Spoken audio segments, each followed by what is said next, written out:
Assalamualaikum warahmatullahi wabarakatuh. Perkenalkan, nama saya Fikri Tresna, NPM 212171104.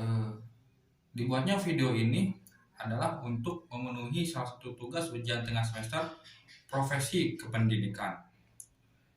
Judul artikel yang akan saya paparkan pada video kali ini yaitu berjudul Henk Sneevliet.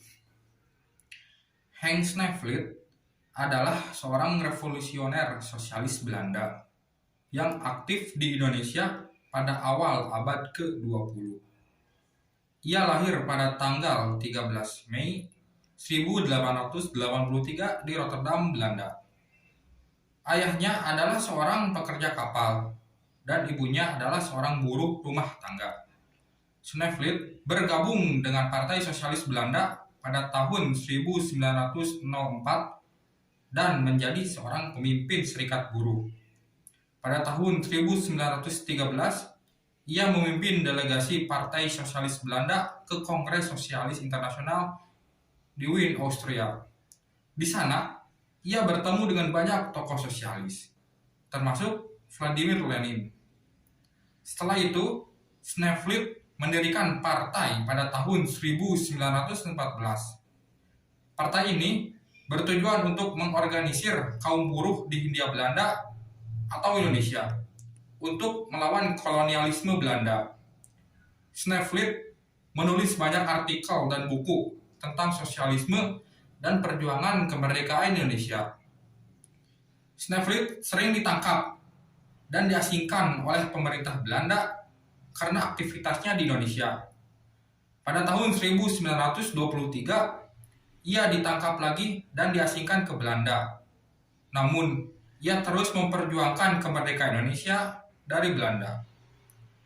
Pada tahun 1940, ia kembali ke Indonesia bersama dengan kelompok militan Indonesia. Namun, pada tahun yang sama, Jepang menduduki Indonesia dan menangkap Sneevliet. Pada tanggal 13 April 1942, Sneevliet dan 7 rekan-rekannya dieksekusi mati oleh Jepang di Tangerang. Sneevliet dihormati sebagai pahlawan revolusi sosialis di Indonesia dan Belanda. Mungkin Henk Sneevliet tidak terlalu terkenal dalam dunia pendidikan Indonesia, meskipun ia pernah tinggal di Indonesia pada awal abad ke-20 dan terlibat dalam gerakan sosialis di sana. Pada masa itu, ia terlibat dalam berbagai gerakan sosial dan politik, termasuk gerakan buruh dan gerakan pemuda.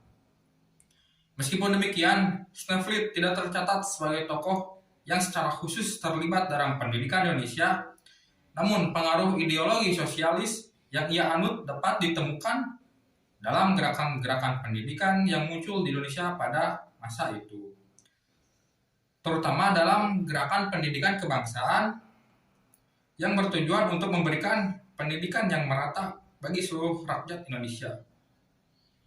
Beberapa tokoh pendidikan Indonesia pada masa itu, seperti Ki Hajar Dewantara, juga memiliki pandangan yang sejalan dengan ideologi sosialis dalam upaya untuk memberikan pendidikan yang merata bagi seluruh rakyat Indonesia. Namun, pandangan ini tidak secara langsung terkait dengan Henk Sneevliet. Mungkin cukup sekian pemaparan artikel dari saya. Assalamualaikum warahmatullahi wabarakatuh.